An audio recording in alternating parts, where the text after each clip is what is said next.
নমস্কার, আমি মিঠুর ঘর কন্যা সবাইকে স্বাগত। সবাইকে সুপ্রভাত জানিয়ে শনিবারের ব্লগটা নিয়ে চলে আসলাম। আজকে আমি আমার জন্য একটু দুধ চা করলাম, বেশি করে আদা দিয়ে, একটু এলাচ দিয়ে, চিনি দিয়ে, আর ওর বাবাকে দিলাম যেরকম র চা খায় চিনি ছাড়া, বিস্কুট দিয়ে দিলাম। আর আমার কালকে রাত্রের একটা রুটি ছিল, একটা বেশি রুটি ছিল, বাসি রুটি আর কি। বাসি রুটি দিয়েই আমি গাঢ় করে দুধ চা করে আজকে খাবো। আর রুটিটা সাধারণত থাকে না, কিন্তু কেন ছিল বলছি। আর দেখো, এই কয়দিন না প্রচণ্ড ঠান্ডায় আমি চাটা কিন্তু এখানেই খাই, মানে উঠে জামা কাপড় চেঞ্জ করে নিই, বাসি জামা কাপড় চেঞ্জ করে চাটা কিন্তু খেয়ে নিই, তারপরে কাজে লেগে পড়ি। মানে এই চাটা সকাল আর সন্ধ্যেবেলা কম্বলের মধ্যে পা দিয়ে খেতে কেই জানি একটা বেশ মজা আছে কিন্তু। আর বাসি রুটি কেন ছিল জানো তো, আমি কয়েকদিন আগে দেখলাম অরুণ সচদেবের ভিডিওগুলো আমি দেখি, তোমাদের সাথে বলেছি। উনি বলেছেন যে রাত্রে মানে আটা মাখলে, রুটি করার জন্য আটা মাখলে সেই মাখা আটাটা যেন না থাকে, ফ্রিজেও না থাকে, বা ফ্রিজের বাইরেও যেন রান্নাঘরে না থাকে।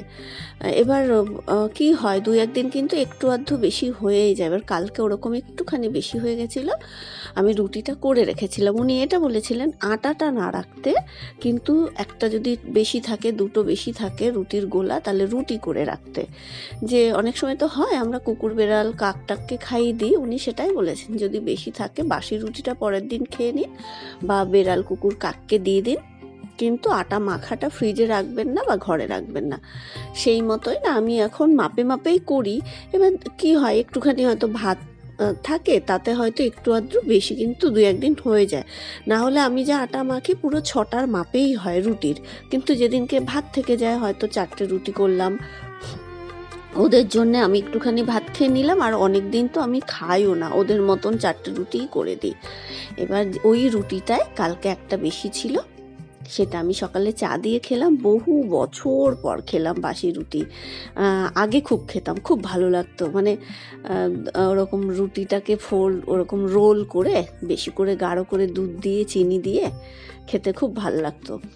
আর আজকে হচ্ছে সেকেন্ড স্যাটারডে, হিসাব মতন ব্যাংক ছুটি, কিন্তু ওর বাবাকে যেতে হবে। ফোন এসেছিল, হয় এরকম মাঝে মাঝে, যদি পরপর 2-3 দিন ছুটি থাকে না, তার মাঝে একদিন মানে একবার যেতেই হবে।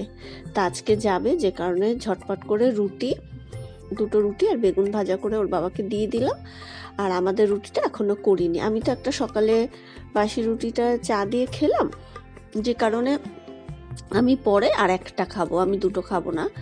আমার একটা, ছেলের দুটো পরে করে নেবো। ছেলে এখনও শুয়ে আছে।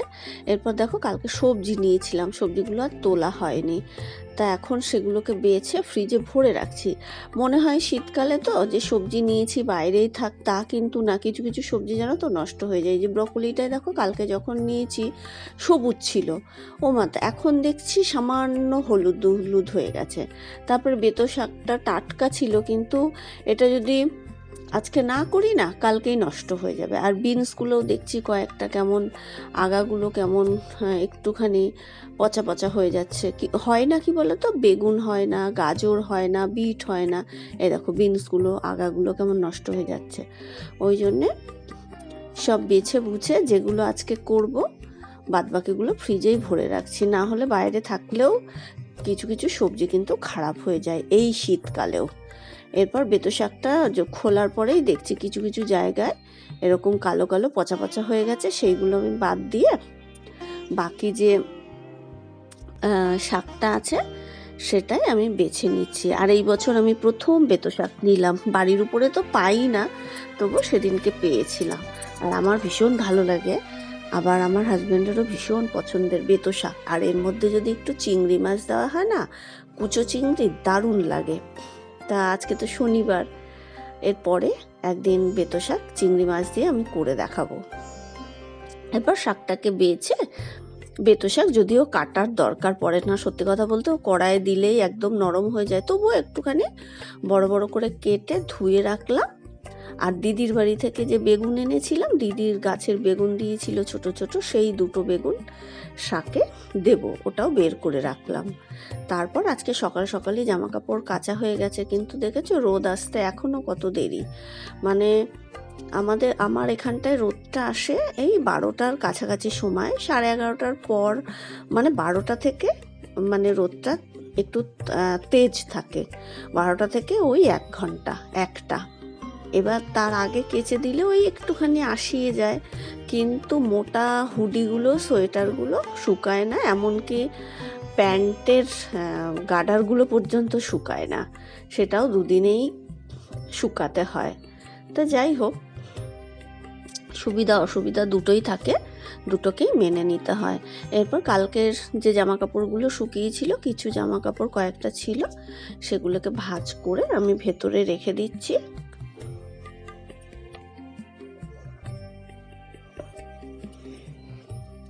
আস্তে আস্তে দেখো এখন একটুখানি মানে রোদটা আসছে, কিন্তু আমার এখানটায় রোদ আস্তে আস্তে ওই যে বললাম 11:30টা বেজে যায়, 11:30, 12টা থেকে আর কি রোদটা বোঝা যায়।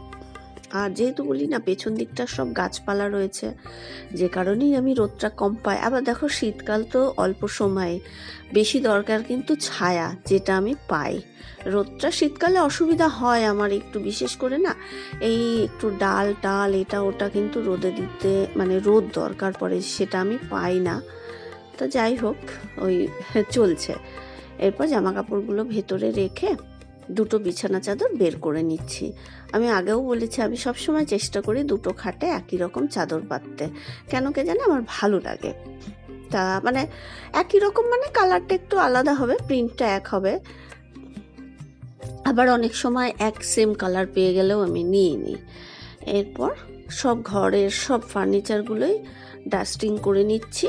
এখন তো ফ্যান চলে না, ওই জন্য রোজ করি না, গরমকালে যেমন ওটা একটা অভ্যাসের মধ্যেই চলে আসে, হাতে মানে একটা কাপড় নিয়ে আর ওই ঝাঁটাটা নিয়ে জানলাগুলো বুলিয়ে দেওয়া ঝুলের জন্যে, আর হচ্ছে হাতে একটা কাপড় থাকে এরকম, মানে সব কিছু মুছতে মুছতে যাওয়া।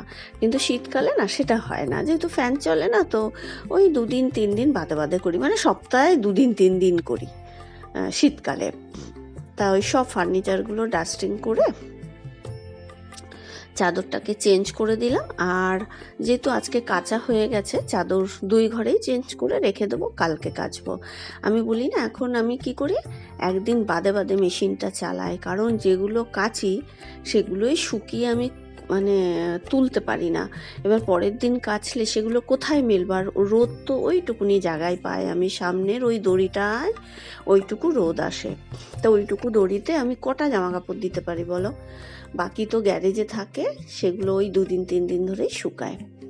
তা ওই জন্য কালকে চাদর দুটো মেলে দেবো, ওই গুঁতোগুতি করে কালকেই একসঙ্গেই মেলে দেবো, কেচে দেবো, গুঁতোগুতি করে আর কি শুকাবে আর কি পাশাপাশি, কারণ দুটো চাদর আমি কখনো একসাথে কাচি না, জায়গা পাই না মেলার, তা কালকে একসাথেই কেচে দেবো। এরপর সব জানলাগুলোই ঝাড়ু বুলিয়ে দিলাম, ঝুল ঝেড়ে নিলাম, নিয়ে সব ঘরগুলোই বললাম না ডাস্টিং করি, খাটটাও বুলিয়ে দিচ্ছি। মানে এগুলো না একটা অভ্যাসের মধ্যে চলে আসলে কোনো কিছুই নোংরা হয় না। ওই যে খুব নোংরা হয়েছে একদিন, মানে সেই লেগে পড়ো ঘন্টার পর ঘন্টা, সেটা না, হালকা করে তুমি টাচ দিয়ে যাও, সব কিছুতে দেখো কষ্ট হয় না করতে। বা তুমি যে 2-3 দিন 4 দিন পাচ্ছ না, তাতেও কিন্তু এমন কিছু নোংরা হয় না, যেহেতু তুমি নিয়ম মতো করছো। এবার তো 2-1 সময় হয় শরীর ভালো লাগছে না, বা শরীরের ভালো মন্দ কিন্তু সবার আছে, প্রত্যেকটা মানুষের আছে, শরীর আছে, মন মানসিকতা আছে। কোনো কোনো সময় দেখবে তুমি কাজের খুব কি বলবো একটা ইচ্ছা হয় আর কি, সব মনের সুখে করতে ইচ্ছা করে, মনের আনন্দে করতে ইচ্ছা করে, আবার যখন মনটা খারাপ থাকে কোনো কিছুই ভালো লাগে না। তা ওইটাই মনেরও তো একটা ব্যাপার আছে। তা 2-1 দিন হয়তো ইচ্ছাই করছে না, ভালো লাগছে না, আজকে এরকম একটা মনে হয় না ধুর কিচ্ছু করবো না, তা সেদিন তুমি একদিন নাই বা করলে কি হলো, তার 1-2 দিন পরে করে নাও। এবার সেটা যদি ওই করতে করতে করতে করতে অনেক দিন হয়ে যায় করছো না, তখনই কিন্তু খুব নোংরা হবে, তখনই কষ্ট হয়।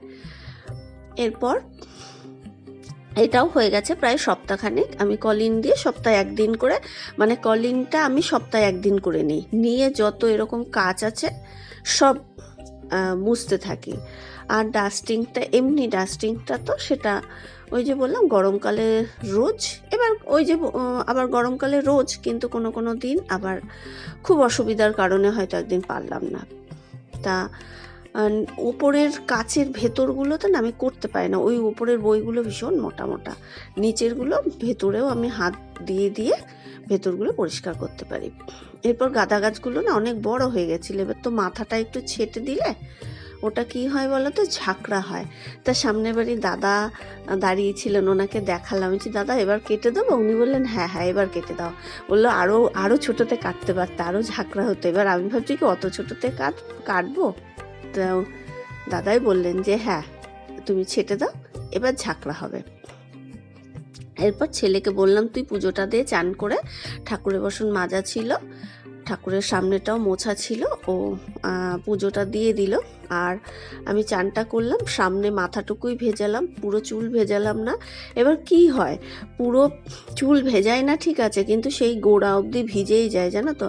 আর একটা আমার বদ অভ্যাস হয়ে গেছে, মানে যদি ওই রোজ চুল ভিজিয়ে চান করতে করতে, এই শীতকাল বলে তো আমি ভেজাচ্ছি না, কারণ আমার তো একটু ঠান্ডার সমস্যা আছে, ঠান্ডা লেগে যায় চট করে।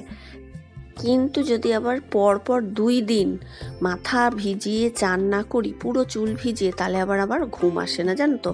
এটাও একটা বদ অভ্যাস, কেমন শরীরটার মধ্যে আনচান আনচান করে। তা আজকে প্রচণ্ড ঠান্ডা বলে করলাম না, কালকে করব। এরপর দেখো রান্নাবান্না সব কমপ্লিট করে আমি চানটা করে আসলাম, ছোলার ডাল করলাম, আর কালকে যে কলা ভাজাটা ছিল সেটাকে আবার লাল লাল করে ভেজে নিলাম। একটা শুকনো লঙ্কা ভেজে তুলে রেখেছি, তেল সমেত আলু সেদ্ধ মাখবো, ভাতের মধ্যে আলু দিয়েছি। বেতো শাক করেছি, সকালের বেগুন ভাজা রয়েছে 4 টুকরো, আর হচ্ছে ধনে পাতাটা কাঁচা লঙ্কা দিয়ে বেটেছি, ওর মধ্যে নুন আর তেল মিশিয়ে নেবো। ভাতের মধ্যে আলু দিয়েছিলাম, আলুটাকে বের করে শুকনো লঙ্কা ভাজা তেল দিয়ে মেখে নিলাম। মানে এখন যা করছি গরম গরম সব খাওয়া হয়ে যাবে। প্রথমে ভেবেছিলাম ব্রকলিটা ভাজা করি, যেহেতু হালকা হলদে হলদে হয়ে গেছে, আবার ভাবছি কি এখন ভাজা করে রাখবো, শুধু ব্রকলি আলু দিয়ে পেঁয়াজ টেয়াজও পড়বে না, কেমন লাগবে তার ঠিক নেই। ওই জন্য করলাম না, যে গরম গরম করব, গরম গরম করলে তাও খেতে ভাল লাগবে। এরপর ওর বাবার জন্য অপেক্ষা করছিলাম যে আসলে একসাথে খাবো, কিন্তু ফোন করলাম, বলল দেরি হবে, তোমরা খেয়ে নাও। তাই আমি আর ছেলে খেয়ে নিলাম। আমার ছেলের ঘুমটা দেখো, নতুন বউয়ের মতন ঘুমটা, 1 হাত ঘুমটা। এখন কেউ দেয় ঘুমটা, দেখেছো কাউকে দিতে? আমার ছেলেকে দেখে নাও, কলা বউয়ের মতন 1 হাত ঘুমটা। তাহলে আজকের মতো ভিডিওটা এখানেই শেষ করছি। কেমন লাগলো প্লিজ একটু কমেন্ট করে জানিও, ভালো লাগলে ভিডিওটা লাইক করে আমার চ্যানেলটা সাবস্ক্রাইব করে দিও। আচ্ছা, গীতাদি, বেলঘরিয়ার দিদি, মনোরমা, সপ্তপর্ণা, রূপকথা, সঙ্ঘমিত্রা, তোমরা কোথায় হারিয়ে গেলে? কেউ এখন কমেন্ট করছো না, একটু কমেন্ট করো, ভালো লাগে। আর সবাইকে অসংখ্য ধন্যবাদ আমার পাশে থাকার জন্য। সবাই খুব ভালো থেকো, সুস্থ থেকো, টাটা।